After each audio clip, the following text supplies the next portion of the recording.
जय हिंद दोस्तों, स्वागत है आप सभी का इस सीरीज में जिसमें हम एंशिएंट हिस्ट्री को कवर कर रहे हैं। तो हमने मौर्यन एज तक कंप्लीट कर लिया है। अब हम यहाँ पर आने वाले हैं पोस्ट मौर्यन पीरियड पर। तो काफी इंटरेस्टिंग वीडियो हमें देखने को मिलने वाला है। आगे कौन से राजा हमें देखने को मिलते हैं, किस तरीके से किसने ओवरथ्रो किया है, क्या सिग्निफिकेंस रहा है, ये सारी चीजों को हम यहाँ पर समझने वाले हैं। तो चलिए शुरू करते हैं। शुरू करने से पहले एमएम एकेडमी ऐप से रिलेटेड जो भी वीडियो अपडेट्स आते हैं उसके लिए आप टेलीग्राम, इंस्टाग्राम दोनों ही जगहों पर फॉलो कर सकते हो। अब देखिए, शुरू करने से पहले आईएएस का कंप्लीट पैकेज प्रीलिम्स मेंस आपको देखने को मिलेगा एमएम एकेडमी ऐप पर। आपको जीएस पेपर 1 के art and culture, ancient history, medieval history, modern history, history of independence, geography, Indian society, complete GS 1, complete GS 2, polity, governance, society, international relations, GS 3, Indian economy, environment, inter secular disaster management, science and technology, agriculture, GS 4, ethics, और उसी के साथ साथ bonus courses जो है India year book, answer writing course, personal guidance, mock test सभी आपको देखने को मिलेंगे। तो यहाँ पर आप देख सकते हो कैसे आपको डाउनलोड करना है। जब आप डाउनलोड करोगे तो आपको साइन अप करना होगा।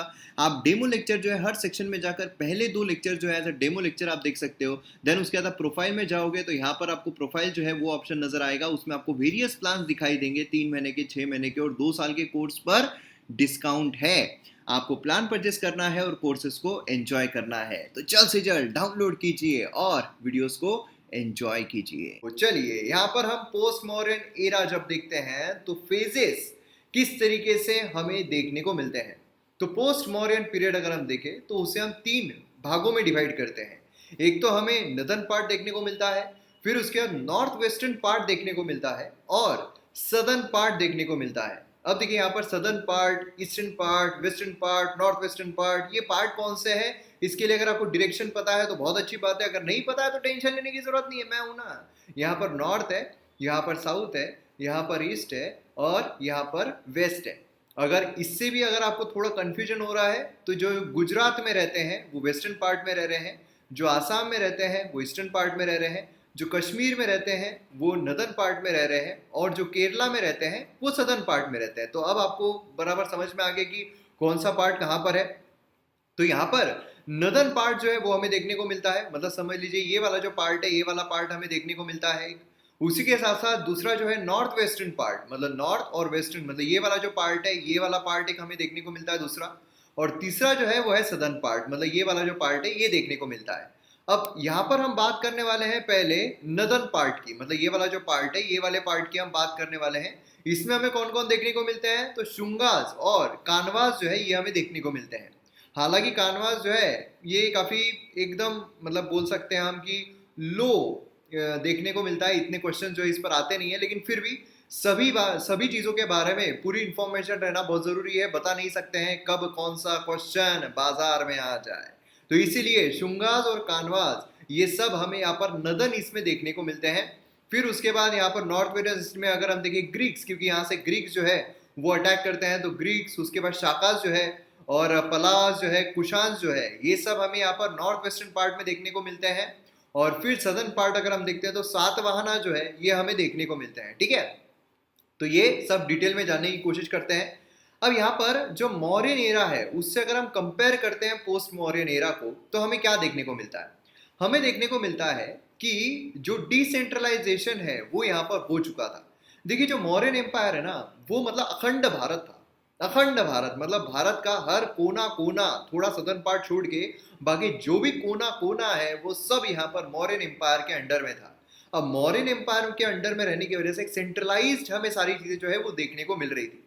लेकिन मौर्यन एरा जब डिसमेंटल हो जाता है उसके बाद हमें डिसेंट्रलाइजेशन जो है ये देखने को मिलता है, क्योंकि छोटी छोटी जो डायनेस्टीज है वो यहाँ पर आ जाती है। ठीक है, तो इसलिए डिसेंट्रलाइजेशन जो है वो हमें देखने को मिलता है और डिसइंटीग्रेशन जो है वो हो जाता है। जैसे मैंने आपको कहा था कि पहले मौर्यन एम्पायर जो है वो इतना बड़ा पूरा मौर्यन एम्पायर, उसके बाद छोटी छोटी डायनेस्टीज जो है वो क्रिएट हो जाती है।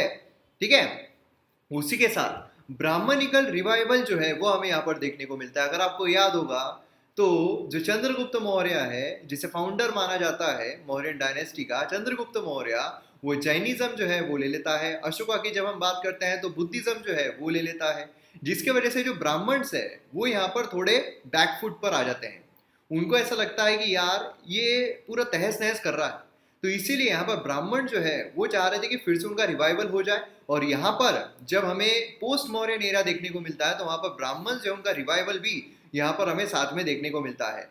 जो लिंग्विस्टिक रिवाइवलिज्म है, मतलब संस्कृत, अगर आप देखोगे तो संस्कृत जो है वो भी थोड़ी शॉर्ट फॉल में आ जाती है, लेकिन फिर पोस्ट मौर्यन एरा अगर हम देखते हैं तो वहाँ पर संस्कृत जो है वो भी फिर अपलिफ्टमेंट उसका हमें देखने को मिलता है। और फॉरेन इन्वेजन ये यहाँ पर हमें पोस्ट मॉडर्न एरा में काफी बुरी तरीके का देखने को मिलता है, मतलब ग्रीक इन्वेजन जो है ये भी हमें यहाँ पर देखने को मिलता है। और फिर सातवाहना जो है वो भी यहाँ पर टेक ओवर कर लेते हैं, लेकिन फॉरेन इन्वेजन बोलने के बाद हम ग्रीक जो है वो बोलेंगे, तो ग्रीक जो इन्वेजन है वो हमें बाद में देखने को मिलता है, ठीक है।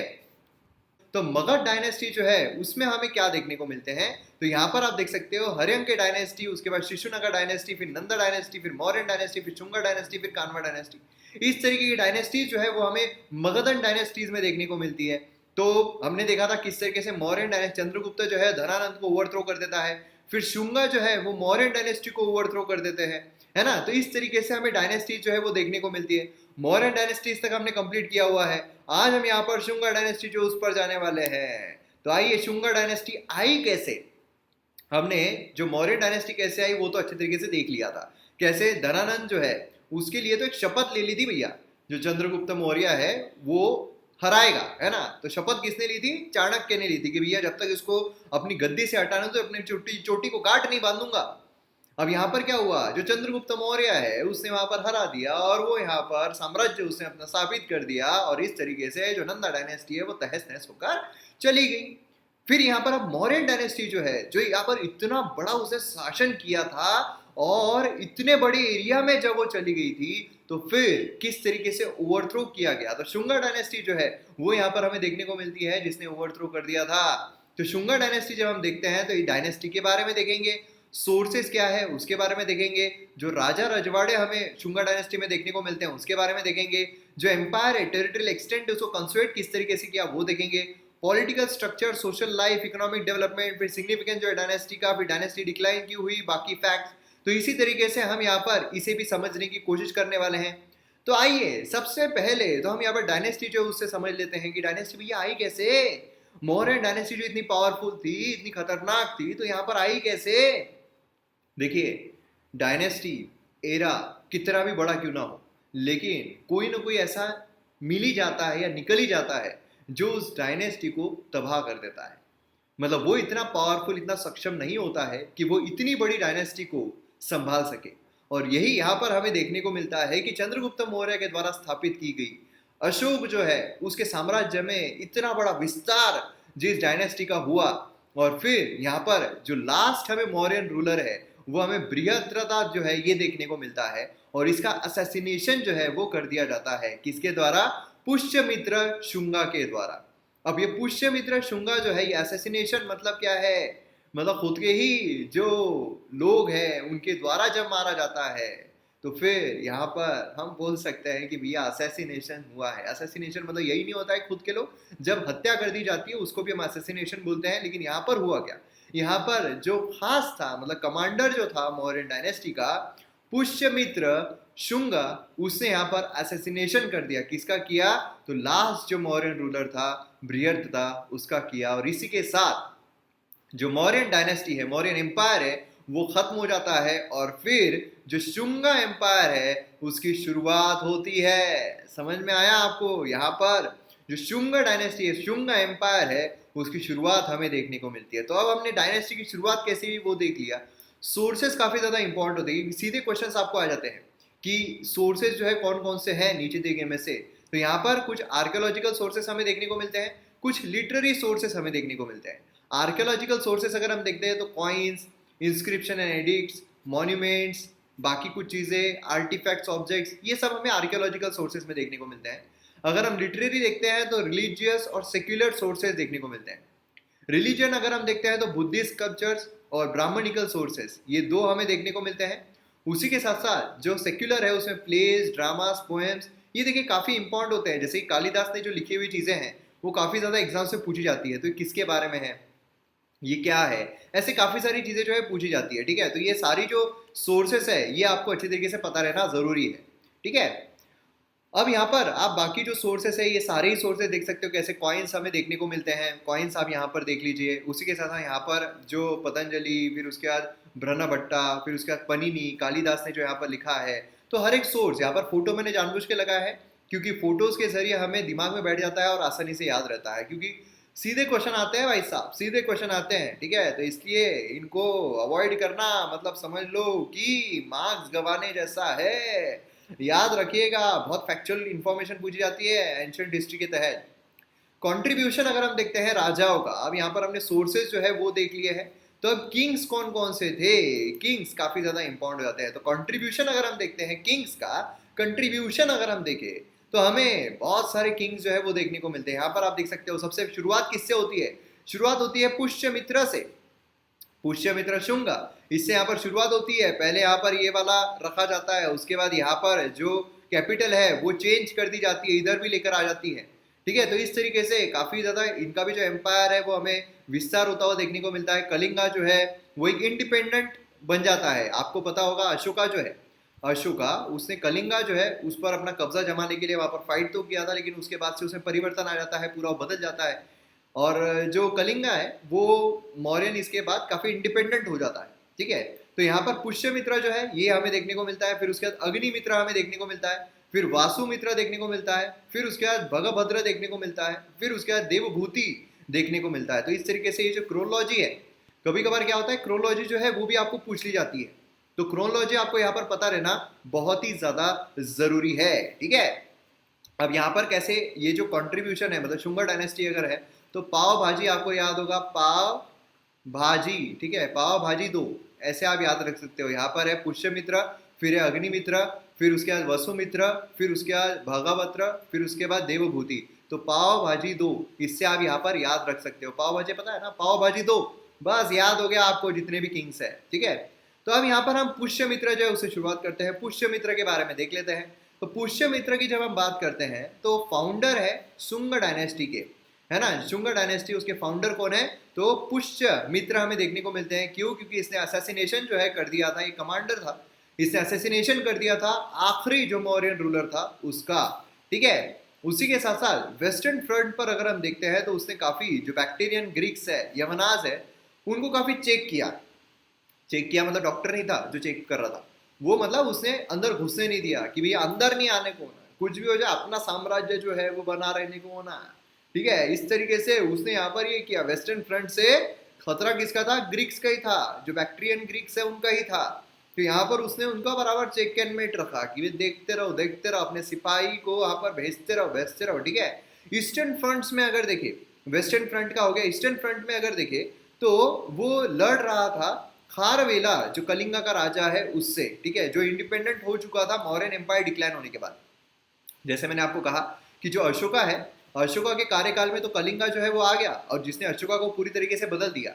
लेकिन जब मौर्यन एम्पायर खत्म हो गया उसके बाद जो कलिंगा है वो एक इंडिपेंडेंट बन गया, इंडिपेंडेंट बन गया। तो वहां का जो राजा था खरावेला, ठीक है, ये कलिंगा जो है उस पर राज कर रहा था और उससे कंटिन्यूसली फाइट कर रहा था, काफी पावरफुल भी था, ठीक है। और उसी के साथ साथ उसके स्ट्रॉन्ग फॉलोअर जो है ब्राह्मणिज्म, वो ये था। इसलिए तो हमने देखा है ना कि ब्राह्मणिज्म जो उसका रिवाइवल हमें देखने को मिला है।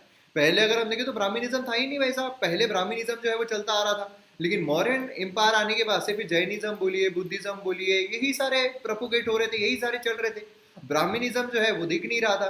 फिर उसके बाद जो शुंगा एम्पायर है इसके तहत यहाँ पर हमें ब्राह्मणिज्म जो है ये देखने को मिलता है ना।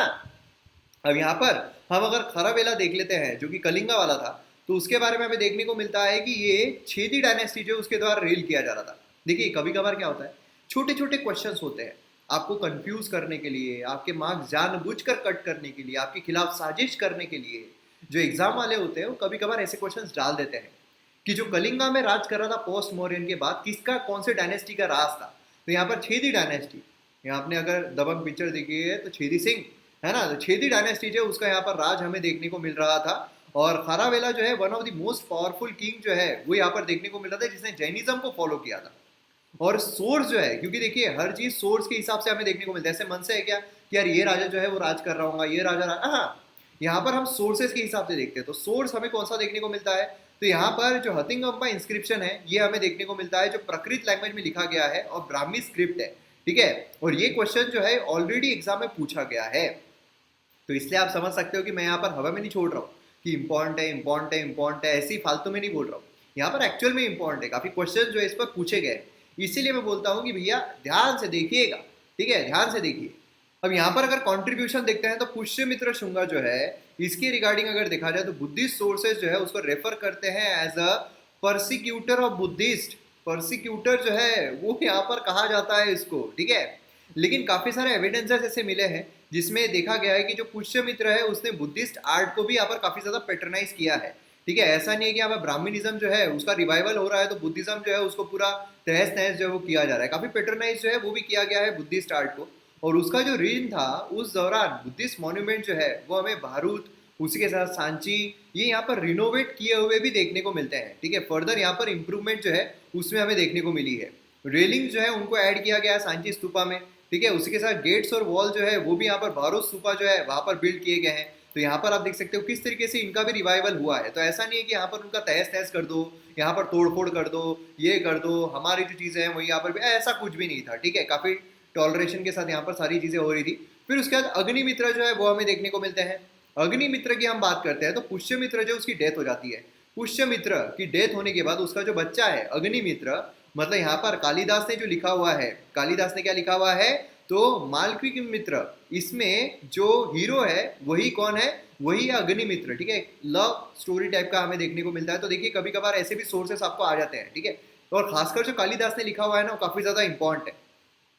अग्निमित्र जो है ये हमें देखने को मिलता है।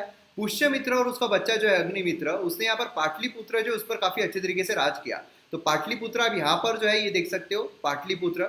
और फिर उसके बाद क्या होता है कि शुंगास जो है, ठीक है, उसके बाद शुंगास जो उन्होंने विदिशा को उनकी कैपिटल बना दी। तो यहाँ पर विदिशा जो है आपको यहाँ पर देखने को मिलता है। तो यहाँ से निकलकर फिर यहाँ पर कैपिटल जो है वो लेकर आ जाते हैं। तो इस तरीके से हमें देखने को मिलता है। उसी के साथ साथ राजगृह जो है ये कैपिटल था मगध का, है ना, प्री मौर्यन पीरियड में, प्री मौर्यन पीरियड। अब यहाँ पर देखिए प्री मौर्यन पीरियड में अगर हम देखें राजगृह हमें कैपिटल देखने को मिलता है।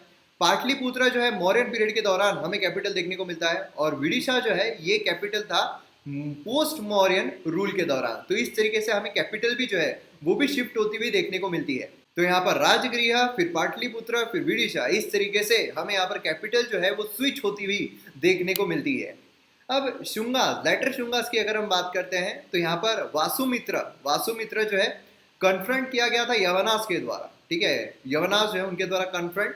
फिर उसके बाद जो भागभद्र है, ठीक है, यहाँ पर भागभद्र की अगर हम बात करें तो हेलियोडोरस जो है ग्रीक एम्बेसिडर, वो यहाँ पर इसके दौरान यहाँ पर विजिट करता है, ग्रीक एम्बेसिडर, ठीक है। अब यहाँ पर अगर हम हेलियोडोरस देखते हैं तो इसे वेल नोन कहा जाता है फॉर इरेक्टिंग स्टोन कॉलम जो बेसनागर है वहां पर। और उसी के साथ साथ अगर हम देखें तो it is one of the earliest known inscription जो कि वैष्णविज्म से रिलेटेड है। तो इसके बारे में भी पता रहना चाहिए। हालांकि आर्ट एंड कल्चर में हम ये सारी चीजें कवर करेंगे ही, लेकिन फिर भी यहाँ पर एक फैक्चुअल इन्फॉर्मेशन है जो आपको यहाँ पर पता रहना चाहिए। फिर उसके बाद देवभूति अगर हम देखते हैं तो लास्ट शुंगा रूलर था, ठीक है, ये देवभूति था जिसका मर्डर जो है किया गया अमात्य के द्वारा। अमात्य हमने देखा हुआ है जब हमने मौर्यन रूल देखा था चंद्रगुप्त के, इसमें कौन कौन थे, तो अमात्य हमने देखा था, मिनिस्टर देखने को मिलता है, ठीक है। वासुदेव कान्हा जो है इसके द्वारा यहाँ पर किया गया था, मर्डर कर दिया गया था। जिस तरीके से उसका असैसिनेशन, इस तरीके से यहाँ पर भी मर्डर जो है वो हो गया था अराउंड 73 BC। और उसी के साथ साथ यहाँ पर जो कानवा डायनेस्टी है उसका फाउंडेशन हमें यहाँ पर देखने को मिलता है, ठीक है। तो इस तरीके से जो रूलर्स है वो हमें देखने को मिलता है शुंगा डायनेस्टी के। और फिर उसके बाद यहाँ पर सिग्निफिकेंस अगर हम देखते हैं शुंगा डायनेस्टी का तो हमें अलग अलग पर्सपेक्टिव में देखने को मिलता है। रिलीजियस सिग्निफिकेंस, कल्चरल सिग्निफिकेंस, उसी के साथ साथ फॉरेन इन्वेजन को चेक करना, जो संस्कृत पीरियड है, जो ब्राह्मणिज्म है उसका रिवाइवल करना। रिलीजियस पर्सपेक्टिव से अगर हम देखें तो ब्राह्मणिकल जो हिंदुइज्म है उसका फिर से रिवाइवल हमें देखने को मिलता है ना। और उसी के साथ साथ यहाँ पर जो हॉर्स सैक्रिफाइसेस है, अगर आपको याद होगा तो ये भी यहाँ पर हमें देखने को मिलता है। पहले हॉर्स सैक्रिफाइसेस होते हैं, बाद में अशोका जो है, अशोका तो यहाँ पर पूरी तरीके से ये कर देता है कि भैया ना, अब यहाँ पर किसी भी एनिमल का कुछ भी नहीं हो सकता है ना। तो यहाँ पर जो सैक्रिफाइसेस है जो ब्राह्मण यहाँ पर करते थे उसको यहाँ पर पूरा रोक लग चुकी थी, लेकिन अब फिर से इसका रिवाइवल जो है हमें देखने को मिलता है। फिर कल्चरल अगर हम देखते हैं तो काफी विजुअल आर्ट्स बोलिए, यहाँ पर small terracotta images, large stone sculptures, है ना, आर्किटेक्चरल जो मॉन्यूमेंट्स है जैसे कि आप चैत्य हॉल जो है भजा पर वो देख सकते हो, स्तूपा जो है वो सब, यहाँ पर काफी ज्यादा इनोवेशन जो है उसका हमें देखने को मिला। उसी के साथ फॉरेन इन्वेजन जो है, ग्रेटेस्ट अचीवमेंट जो है वो रही है कि यहाँ पर इंडिया जो है उसको ग्रीक इन्वेजन से बचाया गया था। तो ये एक काफी ज्यादा इंपॉर्टेंट फैक्टर हमें देखने को मिलता है, क्योंकि देखिए ग्रीक इन्वेजन जो है, बैक्ट्रियन अगर हम देखें तो उनका काफी खतरा रहता था, लेकिन उनका जो यहाँ पर खतरा है वो यहाँ पर काफी अच्छे तरीके से चेक रखा गया, यहाँ पर उनको घुसने नहीं दिया गया। उसी के साथ संस्कृत पीरियड जो है उसका यहाँ पर रिवाइवलिज्म देखने को मिलता है। डेवलपमेंट जो है संस्कृत लैंग्वेज का ग्रेजुअली पीक पर पहुंच गया था गुप्ता पीरियड के दौरान, लेकिन यहाँ से उसकी शुरुआत जो है वो हमें देखने को मिलती है। ठीक है, जो पतंजलि है ये ग्रेटेस्ट लिटरेरी है जो हमें इस पीरियड के दौरान देखने को मिलता है। ठीक है, तो ये चीजें जो है ये भी काफी ज्यादा इंपॉर्टेंट आते हैं, आपको सीधा क्वेश्चन जो है एग्जाम में आ सकता है।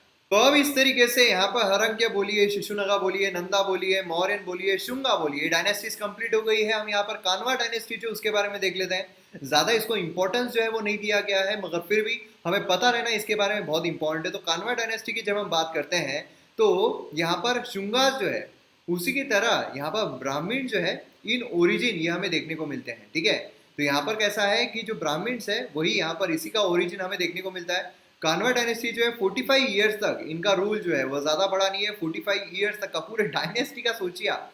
ठीक है, कोई कोई तो राजाओं ने सिर्फ 45 साल से भी ज्यादा राज किया है, तो यहाँ पर पूरी डायनेस्टी जो उसका रूल हमें 45 ईयर्स का देखने को मिलता है।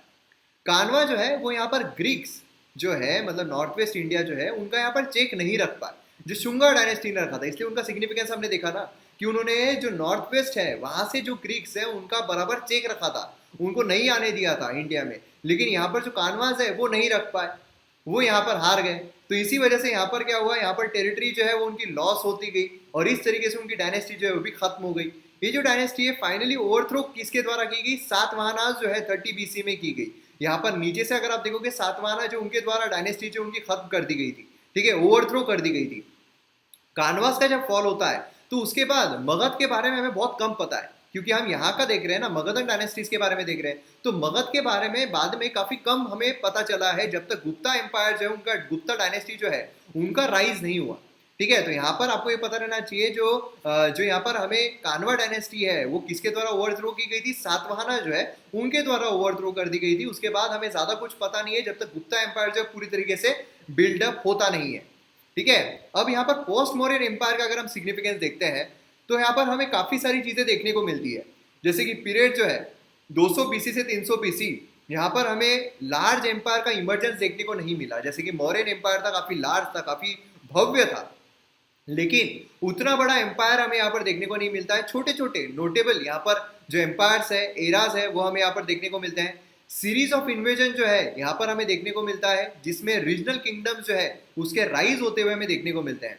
उसी के साथ साथ यहाँ पर सोफिस्टिकेटेड कल्चरल और आर्किटेक्चरल स्टाइल जो है उसका भी इमर्जेंस होते हुए देखने को मिलता है। आर्ट एंड कल्चर में आपको पता चलेगा काफी खतरनाक खतरनाक जबरदस्त तरीके की चीजें जो है वो यहाँ पर हमें देखने को मिलती है। उसी के साथ साथ ये जो पूरा पीरियड है इसको साइड एक्सपांडेड अर्बन कल्चर, ठीक है, उसी के साथ साथ सर्टन प्रीडोमिनेंस जो है ये भी यहाँ पर गेन किया गया था। तो ये कुछ हमें सिग्निफिकेंस देखने को मिलते हैं जो खासकर जो मेंस है उस पर्सपेक्टिव से काफी ज्यादा इंपॉर्टेंट होते हैं, क्योंकि अगर आपको डायरेक्टली पोस्ट मॉडर्न के बारे में पूछा गया सिग्निफिकेंस आपको लिखना बहुत ज्यादा देखिए शुरू जरूरी करने हो से जाता पहले है।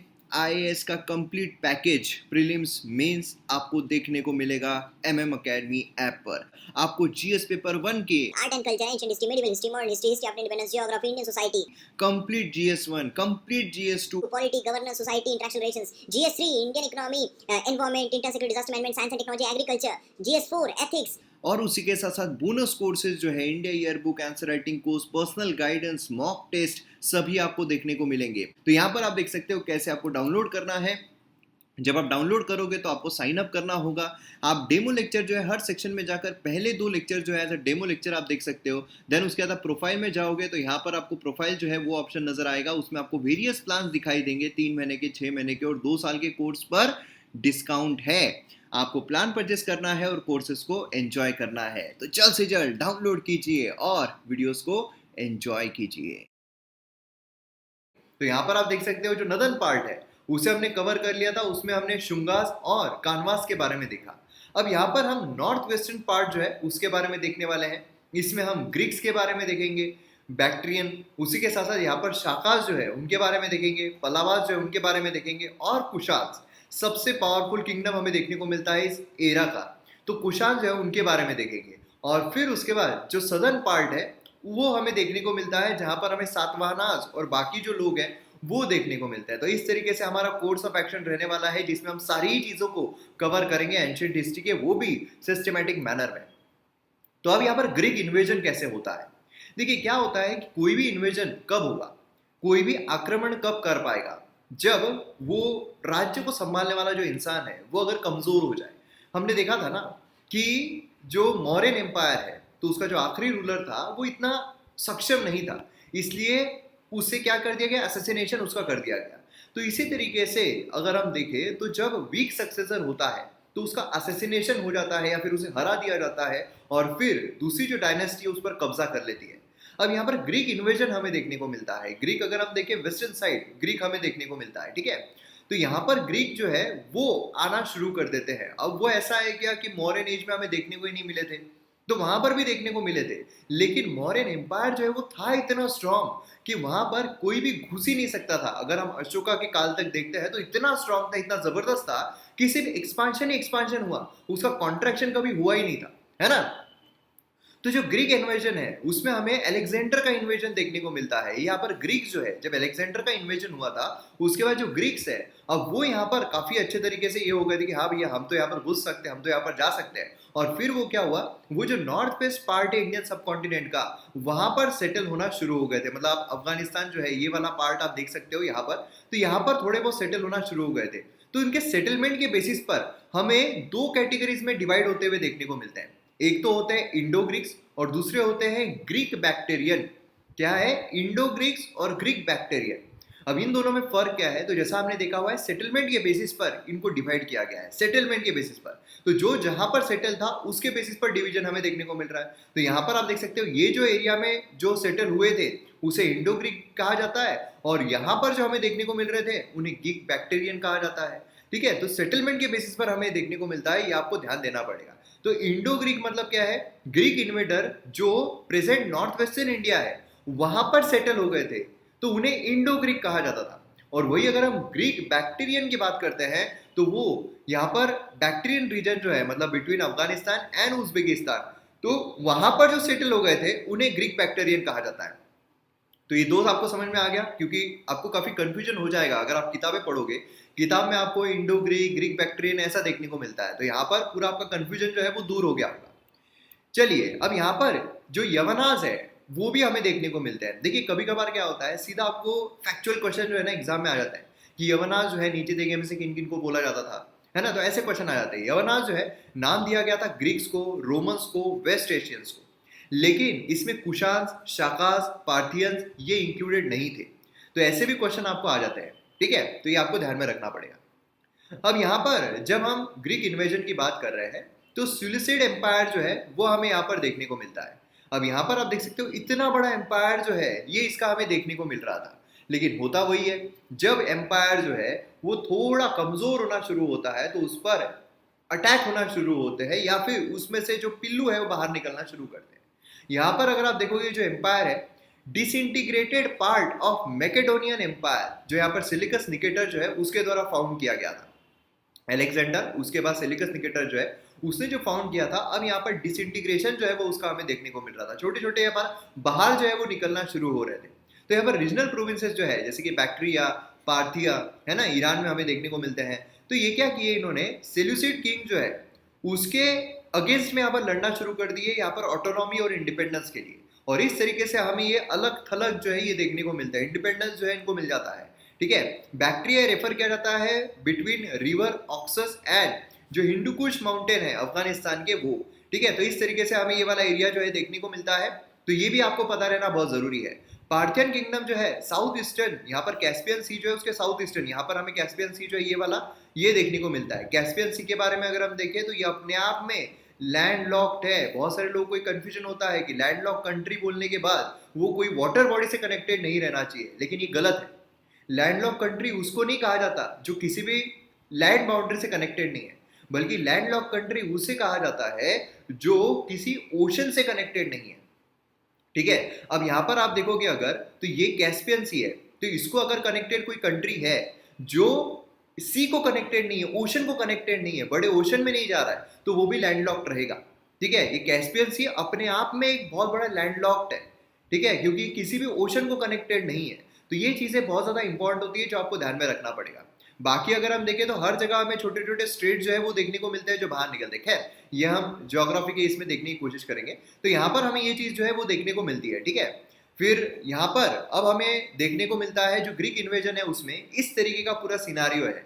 अब यहाँ पर पूरा जो हमारा लेक्चर है ये इसी दौरान, इसी राह पर, इसी वे से, इसी रास्ते पर चलने वाला है। तो ये एकदम शॉर्ट है, मतलब अगर आपको रिवाइज करना है, पूरे लेक्चर को रिवीजन करना है, आपने बहुत अच्छी तरीके से देख लिया, एग्जाम के पहले सिर्फ आपको रिवाइज करना है, तो ये अगर आपने देख लिया तो आपको पूरा चैप्टर जो है वो, लेक्चर जो है वो रिवाइज हो जाएगा। अब यहाँ पर देखिए ग्रीक इन्वेजन में सबसे पहले हमने शुरुआत की थी सेल्यूसिड एम्पायर से, है ना, और मतलब सेल्यूसिड इंडिकेटर जो है उसके बाद जो डिसइंटीग्रेट होना शुरू हुए थे वो एम्पायर हमें देखने को मिलते हैं। फिर उसके बाद जो बैक्ट्रियन है, पार्थियंस है, वो यहाँ पर रिवोल्ट करते हैं इसके अगेंस्ट में, ये भी हमने यहाँ पर देखा है, जो माइटी एम्पायर था उसके अगेंस्ट में रिवोल्ट करते हैं। अब क्या होता है, बैक्ट्रियन नॉर्थ वेस्ट इंडिया में आते हैं और वो मौर्यंस के कॉन्फ्लिक्ट में आ जाते हैं। मतलब ये क्या होता है, ये यहाँ पर मौर्यन के कॉन्फ्लिक्ट में जो है वो हमें देखने को मिलते हैं। अब यहाँ पर बहुत ही इंपॉर्टेंट चीज हमें देखने को मिलती है, बैक्टीरिया जो है इनके बारे में देखना बहुत जरूरी है। तो यहाँ पर आप देख सकते हो कहाँ पर ये सेटल अप हुए थे। तो यहाँ पर अगर हम देखने को मिलते हैं तो फिर ये कौन से हैं, इंडो ग्रीक हो जाते हैं। ग्रीक बैक्ट्रियन इस साइड में हमें देखने को मिलते हैं।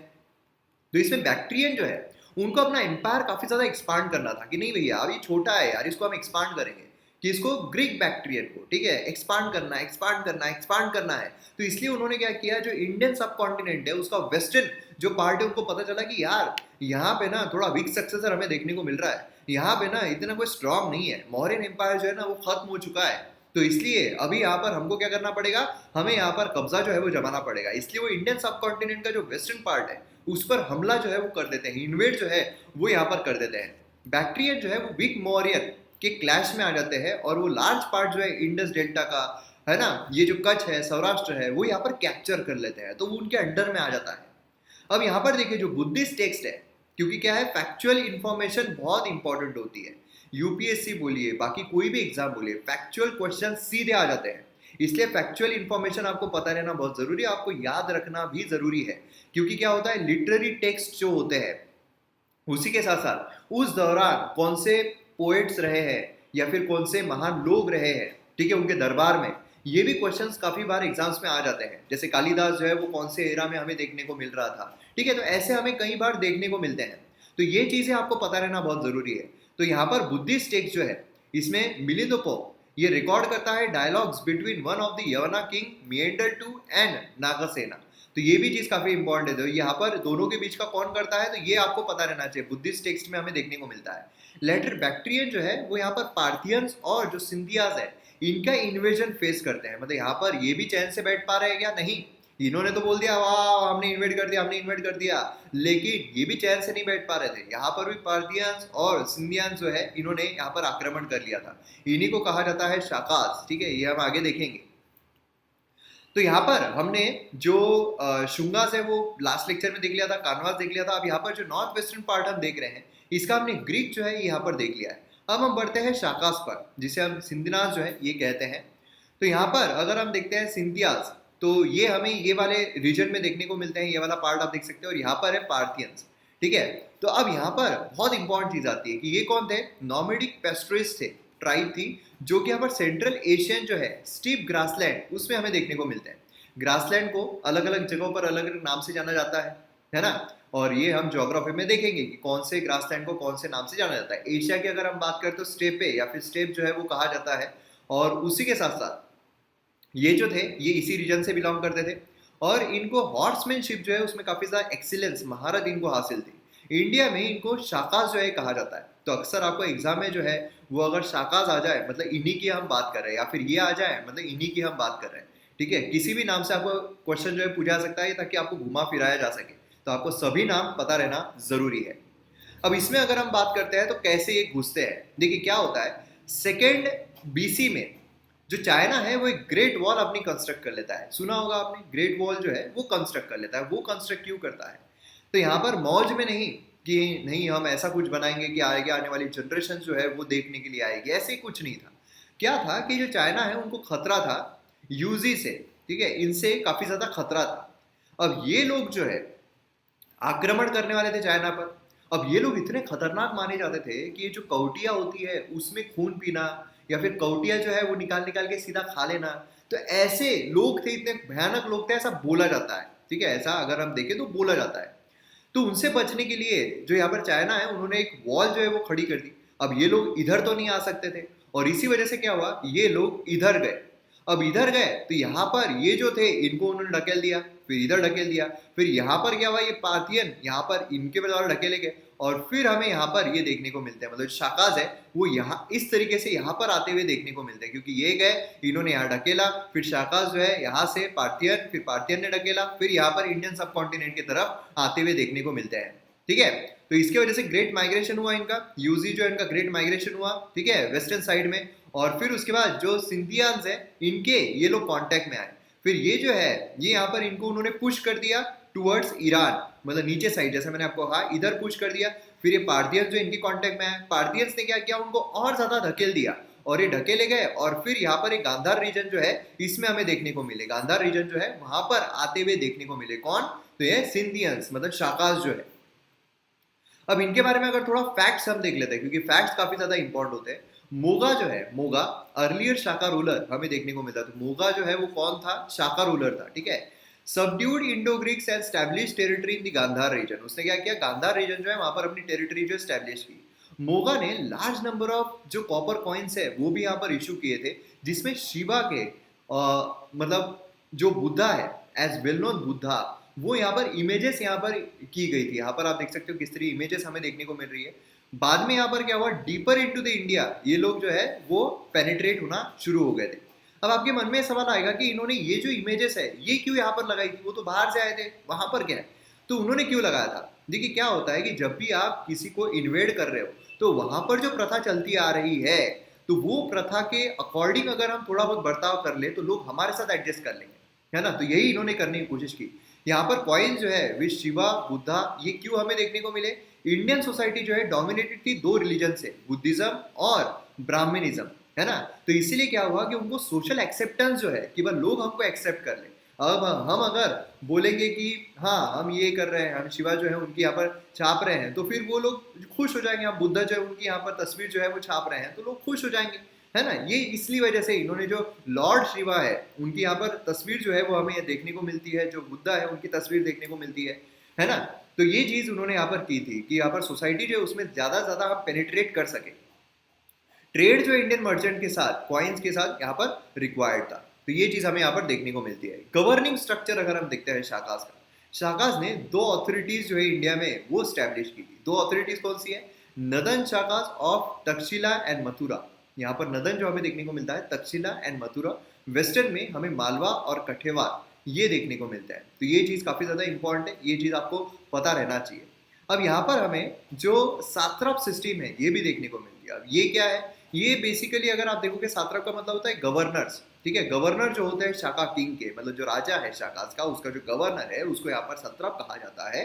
तो सत्रप ये कौन रहता है, ऐसे भी आपको मैथ्स पेपर में आ सकता है कि इसको क्या नाम था, इसको क्या नाम था, इसको क्या नाम था, ऐसे भी क्वेश्चंस आपको आ जाते हैं, ठीक है। ये यहाँ पर लोकल एडमिनिस्ट्रेशन जो है प्रोविंस का वो हैंडल किया करता था। और सात्रप में उज्जैन सात्रप जो है ये मोस्ट इंपॉर्टेंट था, तो ये भी काफी प्रोमिनेंट क्वेश्चन आपको आ सकता है।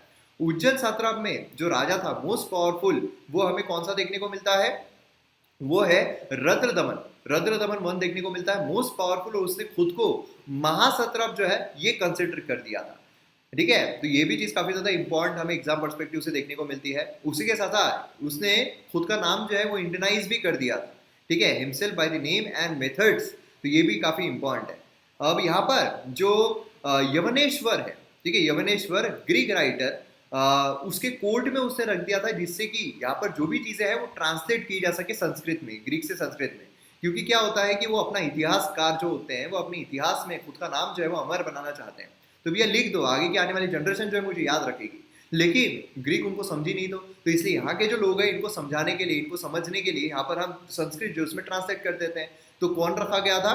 तो यवनेश्वर जो है इसे रखा गया था। तो ये भी काफी इंपॉर्टेंट होता है, आपको सीधा आ जाएगा यवनेश्वर हमें कौन से इसमें देखने को मिलता है, कौन से मतलब किसका जो कोर्ट था उसमें देखने को मिलता था। शाकास जो उसके इसमें खासकर अगर हम देखें रुद्र दमन जो है उसके इसमें।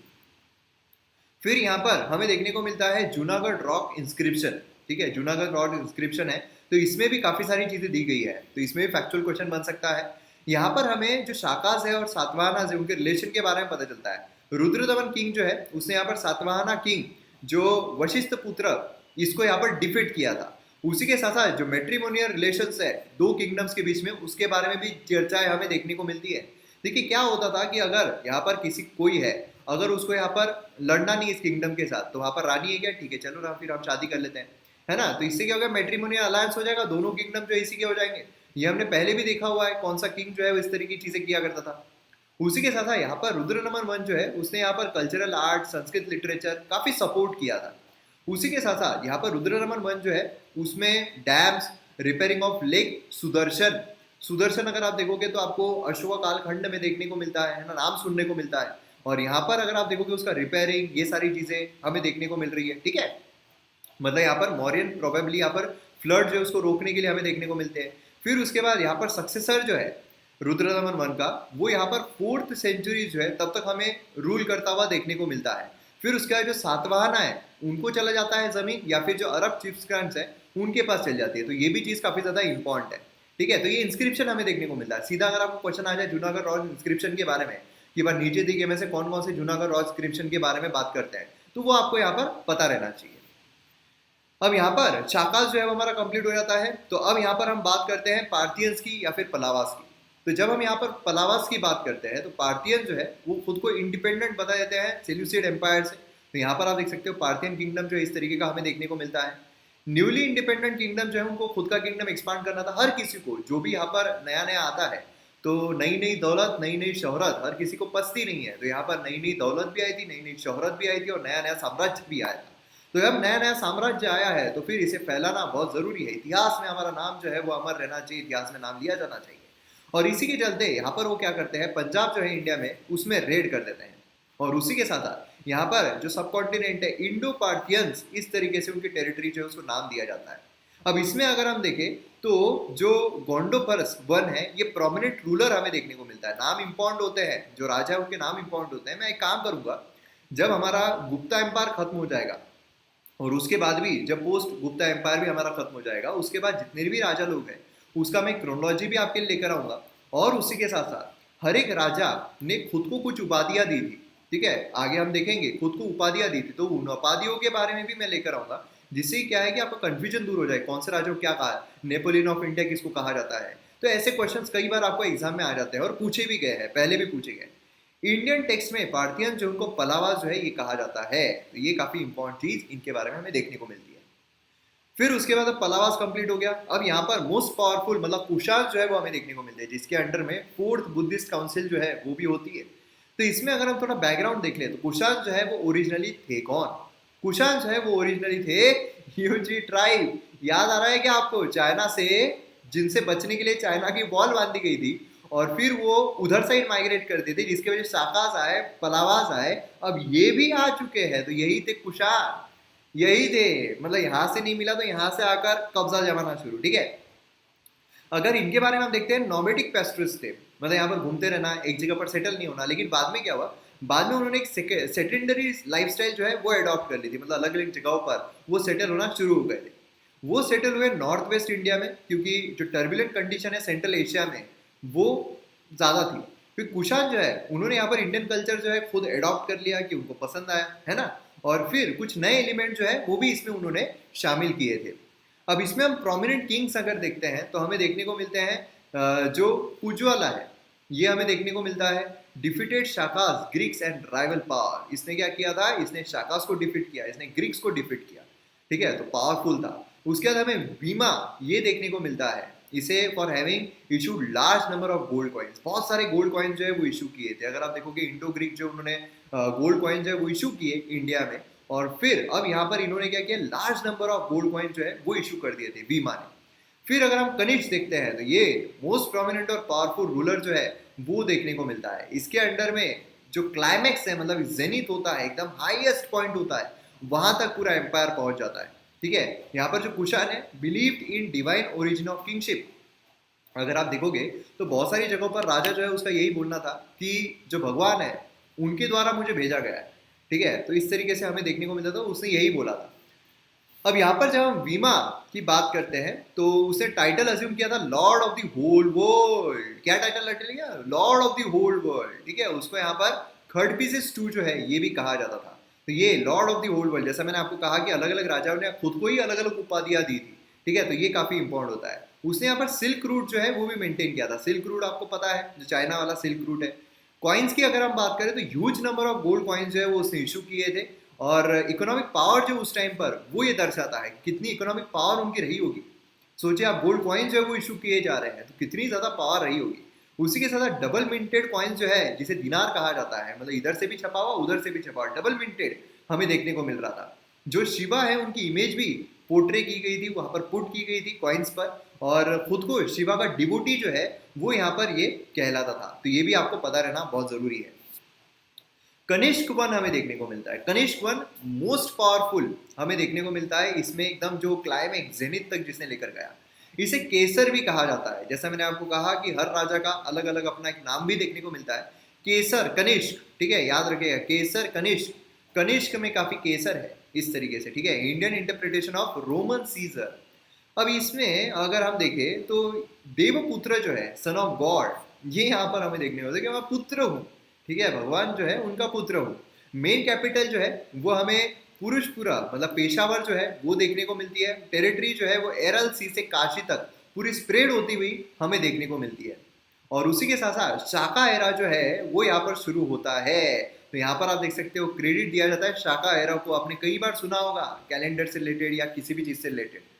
उसी के साथ साथ अगर हम यहाँ पर देखें तो ग्रेट पैटर्न रहा है बुद्धिज्म का। फोर्थ बुद्धिस्ट काउंसिल जो है वो भी इसी के इसमें हमें देखने को मिली, अगर आपको याद होगा। यहाँ पर आप देख सकते हो जो बुद्धिस्ट काउंसिल है, हालांकि हम बुद्धिज्म में ये सारी चीजें और अच्छी तरीके से देखेंगे एक एक चीज, लेकिन फोर्थ बुद्धिस्ट काउंसिल आप यहाँ पर देख सकते हो कनिष्क। और इसका आउटकम जो है वो क्या निकल कर आया था? बुद्धिज्म जो है वो डिवाइड हो गया था 2 सेक्ट में, महायाना और हिनायाना, है ना। तो ये भी काफी इंपॉर्टेंट चैप्टर है, तो अच्छे तरीके डिटेल में देखेंगे। लेटर यहाँ पर क्या होता है कि जो अश्वघोष है ये यहाँ पर कनिष्क 1 इंटू बुद्धिज्म हो जाता है। अब यहाँ पर फर्स्ट इमेज जो है बुद्धा की कार्ड की जाती है इसके टाइम में। मतलब अब तक क्या हो रहा था, अब तक जो लॉर्ड बुद्धा है उनको हम सिर्फ एक इमेजिनेशन के तौर पर देखते थे, लेकिन अब उनकी जो रियल इमेज है, फर्स्ट इमेज है, वो यहाँ पर कार्ड की गई थी। अब यहाँ पर जो एक स्टैचू टाइप है वो हमें यहाँ पर देखने को मिल रहा था। ठीक है, उसी के साथ ही सेक्युलर भी था। ऐसा नहीं है कि मतलब यही रिलीजन जो है फॉलो होगा या फिर यही होना चाहिए, ऐसा नहीं था। ठीक है, ये भी हमें देखने को मिलता है। मतलब यहाँ पर शिवा के जो भगवान, मतलब भगवान शिव जो है उनकी यहाँ पर तस्वीर बोली है, Greek gods, Persian gods, Buddha, ये सब हमें उस दौरान देखने को मिलता है। और उसी के साथ कुषाण जो है वो एम्पायर नोन है for piece, trade and tolerance. मतलब यहाँ पर लड़ना नहीं, शांति। उसी के साथ ट्रेड जो है वो होना चाहिए, है ना, और टॉलरेंस, मतलब यहाँ पर अगर कोई कुछ कर भी रहा है तो ठीक है, ठीक है, ठीक है, इस तरीके से हमें देखने को मिलता है। यहाँ पर जो बुद्धिस्ट काउंसिल है हम बुद्धिज्म में देखेंगे। अब यहाँ पर सिग्निफिकेंस की जब हम बात करते हैं कि कुषाण जो उनका सिग्निफिकेंस यहाँ पर क्या रहा है, तो कल्चरल सिग्निफिकेंस हमें देखने को मिलता है कि गांधार और मथुरा स्कूल जो है आर्ट का काफी इंडिपेंडेंटली डेवलप हुए। आर्ट एंड कल्चर में हम देखेंगे गांधार स्कूल ऑफ आर्ट क्या है, मथुरा स्कूल ऑफ आर्ट, काफी जबरदस्त तरीके का आर्ट फॉर्म हमें देखने को मिलता है ना। जो ग्रीक फीचर्स है आर्ट में, मतलब जिसे हम हेलेनिस्टिक कहते हैं, ये ग्रीक फीचर जो होते हैं आर्ट में वो लाए गए। उसी के साथ यहाँ पर मल्टी कल्चर एलिमेंट जो है सोसाइटी में वो देखने को मिलते हैं। देखिए क्या होता है, सिग्निफिकेंस बहुत इंपॉर्टेंट होता है। सीधे क्वेश्चन आते हैं, सीधे क्वेश्चन, ठीक है। और फिर यहाँ पर ये अगर आर्ट फॉर्म देखे तो ये नेचुरलिस्टिक और एक्सप्रेसिव होता है, मतलब नेचुरल होगा और एक्सप्रेस, बहुत ज्यादा एक्सप्रेस करेगा। ठीक है, एक्सट्रीम्स ऑफ इमोशंस, मतलब यहाँ पर अगर रोने का है तो बहुत ही एकदम ही कर देगा, गुस्सा है तो एकदम गुस्से में दिखाई देगा, है ना, एकदम खुश है तो एकदम खुश जो है वो दिखाई देगा, प्राइड है तो एकदम प्राइड जो है वो दिखाई देगा। तो इस तरीके से जो अलग अलग इमोशंस है, एकदम एक्सट्रीम इमोशन जो है वो डिपिक्ट करते हैं। उसी के साथ साथ यहाँ पर जो ट्रेंड है, ठीक है, measures trend in different schools from different religion, ये इंट्रोड्यूस किए गए थे इंडियन आर्ट्स में। तो यहाँ पर आर्ट एंड कल्चर में हमें देखने को मिलेगा जबरदस्त तरीके का जो ट्रांसफॉर्मेशन है यहाँ पर हमें देखने को मिलता है।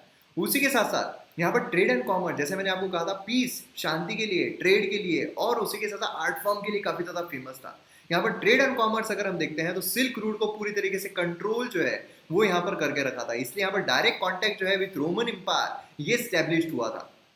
रोमन एम्पायर हम देखे थे ना कि जब मॉडर्न हिस्ट्री की शुरुआत होती है, रोमन एम्पायर जो है वो डिक्लाइन होता है, उसके बाद से ही प्रॉब्लम्स जो है वो शुरू होती है ना, मॉडर्न हिस्ट्री वहीं से शुरू होती है। तो यहाँ पर रोमन एम्पायर जो उसके साथ डायरेक्ट कॉन्टैक्ट जो है वो हो जाता है। कुशांस ने large number of copper coin जो है वो इशू किए और वीमा जो है उसने large number of gold coins जो है वो रिलीज किए। तो क्या होता है, गोल्ड कॉइन्स कब इशू किए, किसने इशू किए, ये इंपॉर्टेंट हो जाता है। सेंट्रल एशियन ट्राइब जो है इसने cap, boot, helmet, trousers India में ये यहाँ पर इंट्रोड्यूस किए। सिंदूर अगर हम देखते हैं और बाम्बू जो है ये इंडियन इंट्रोड्यूस किए गए बाय चाइनीज ट्रेडर्स। तो ये भी इंपॉर्टेंट पॉइंट है, किसने इंट्रोड्यूस किया था, चाइनीज ट्रेडर्स के द्वारा इंट्रोड्यूस हुए थे। सिंदूर जो हम देखते हैं, बाम्बू जो हम देखते हैं, है ना, वो चाइनीज ट्रेडर्स के द्वारा इंट्रोड्यूस किए गए थे। अब यहाँ पर और सिग्निफिकेंस अगर हम देखें तो लिटरेचर सिग्निफिकेंस हमने को देखने को मिलता है, मतलब पेट्रोनाइज स्कॉलर जो थे उनको पेट्रोनाइज किया गया। स्कॉलर्स देखिए आप, अलग अलग यहाँ पर स्कॉलर्स हमें देखने को मिलते हैं, वासुमित्रा बोलिए, ठीक है। तो इस तरीके से यहाँ पर हमें पेट्रोनाइजेशन देखने को मिलता है। यहाँ पर सुश्रुता देखिए, यहाँ पर बुक ऑन सर्जरी जो एक सर्जन माने जाते थे, ठीक है, तो ये हमें देखने को मिलते हैं, ठीक है। चरका बोलिए, यहाँ पर चरक संहिता, है ना। तो ये जो नाम है ना, ये नाम काफी इंपॉर्टेंट हो जाते हैं, आपको सीधे मैथ द पेयर में आ सकते हैं या फिर डायरेक्ट फैक्चुअल क्वेश्चन उन पर आ सकता है कि कौन से एरा में किसने पेट्रोनाइज किया था, ठीक है। तो कुशान जो है उनके द्वारा पेट्रोनाइज हमें देखने को मिलते हैं। मौर्यन और सातवाहना जो है उन्होंने प्रकृत पेट्रोनाइज किया।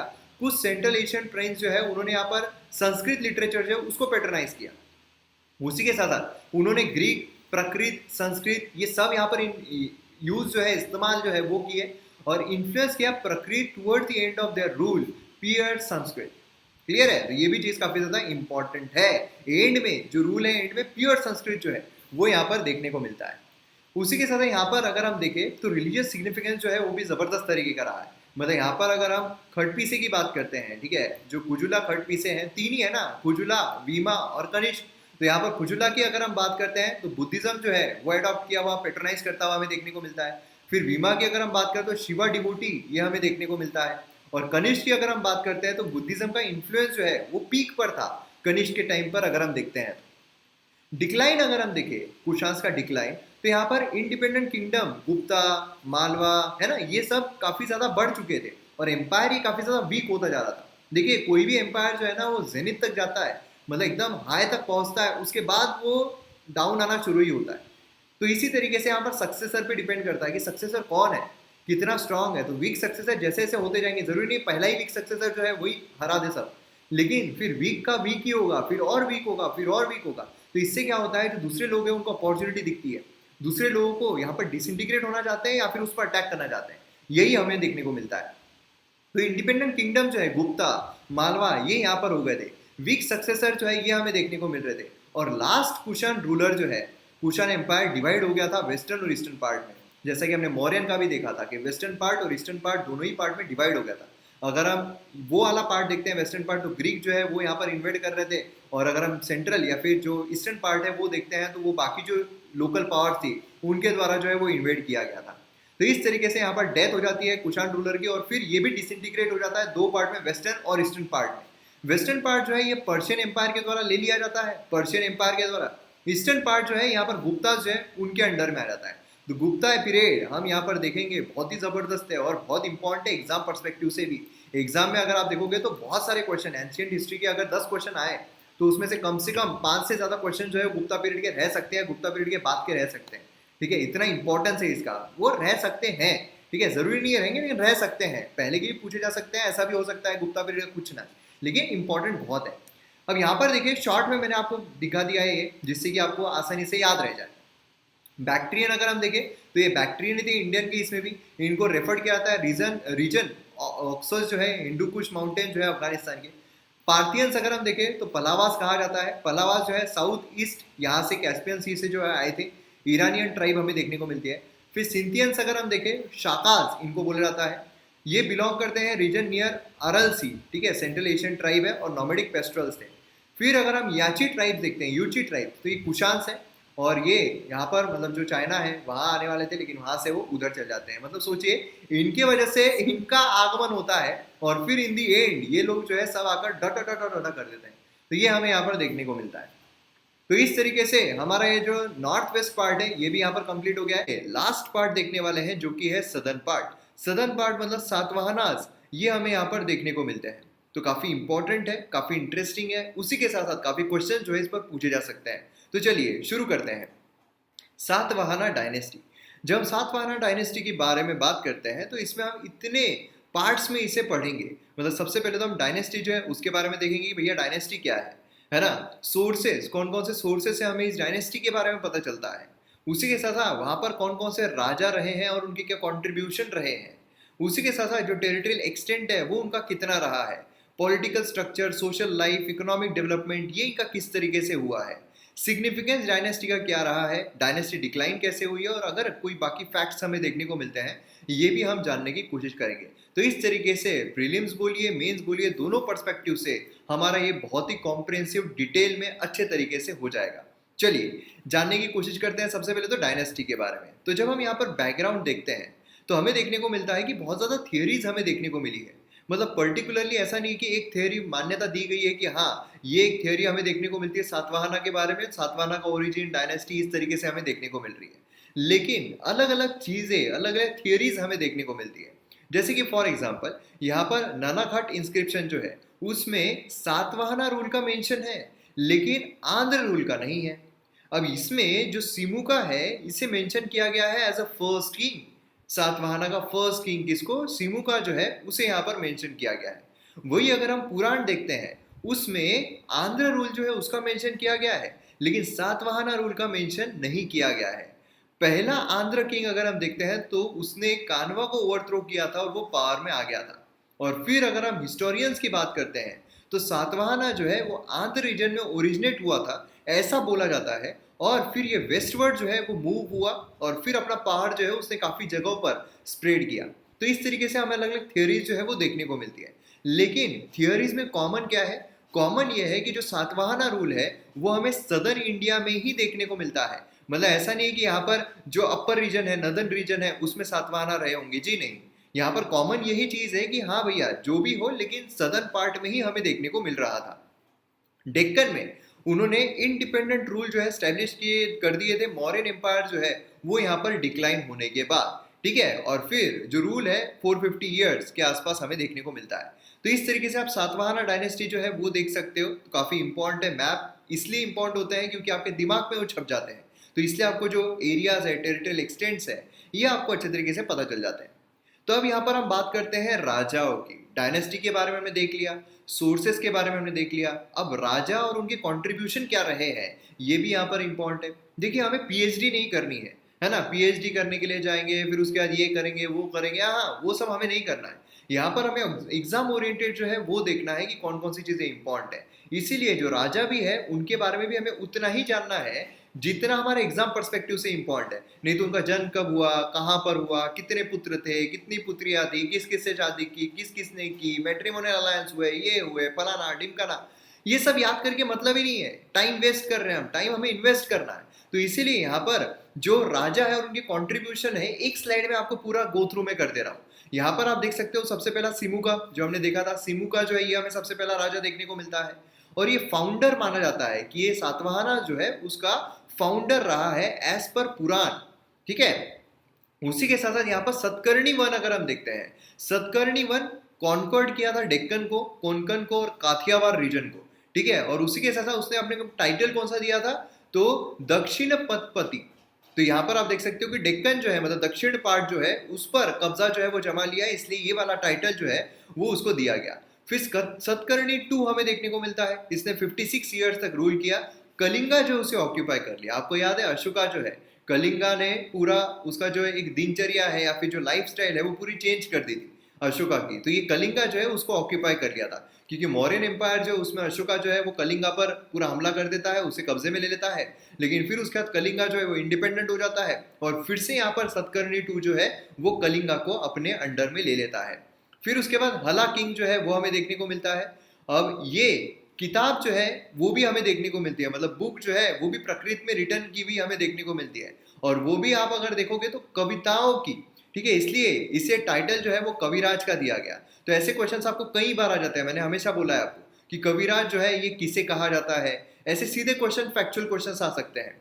उसी के साथ साथ यहाँ पर गौतमीपुत्र सतकर्णी जो है ये मोस्ट पावरफुल रूलर जो है डायनेस्टी का, ये माना जाता है गौतमीपुत्र सतकर्णी, ठीक है। और फिर उसके बाद यज्ञ श्री सतकर्णी हमें देखने को मिलता है, first to issue ship mast coin, ठीक है। और इसने यहाँ पर नेवल पावर और मैरीटाइम ट्रेड जो है ये भी यहाँ पर रिवेल किया था। तो ये भी पॉइंट काफी ज्यादा इंपॉर्टेंट हो जाता है, ये भी पार्ट काफी ज्यादा इंपॉर्टेंट हो जाता है। तो इतने राजा जो है, किंग्स जो है वो हमें यहाँ पर देखने को मिलते हैं। अब इसमें जो गौतमीपुत्र सतकर्णी है, यहाँ पर जो हमने देखा था Gautamiputra Satakarni most powerful ruler था इस डायनेस्टी का। तो बट ऑब्वियसली कि इसके बारे में हमें डिटेल में देखना ही पड़ेगा, है ना। तो जब हम यहाँ पर इसके बारे में डिटेल में देखते हैं तो काफी सारी चीजें इसने की थी। अचीवमेंट जो है वो यहाँ पर नासिक इंस्क्रिप्शन जो है वो उसमें हमें देखने को मिलती है by his mother Gautami Balashri. अब देखिए यहाँ पर क्या है, जो माँ है उनके इस पर नाम जो है वो रखा जा रहा है। तो आप इमेजिन कर सकते हो कि महिलाएं जो है इस काल में, महिलाएं जो है उनको ज्यादा रिस्पेक्ट दी जाती होगी, क्योंकि यहाँ पर जो महिलाएं हैं उनके नाम पर जो डायनेस्टी है वो चलाई जा रही है ना। तो आप समझ सकते हो कितना ज्यादा यहाँ पर इंपॉर्टेंस जो है महिलाओं को दिया जा रहा होगा। तो इस तरीके से काफी ज्यादा इंपॉर्टेंट हो जाता है। तो यहाँ पर अगर आप देखोगे तो नासिक इंस्क्रिप्शन में देखने को मिलता है। उसी के साथ साथ इसे डिस्ट्रॉयर ऑफ शाकास, पलावास, यवनास ये भी कहा जाता है। याद कीजिए यवनास जो उसमें कौन कौन आता है और कौन कौन नहीं आते हैं।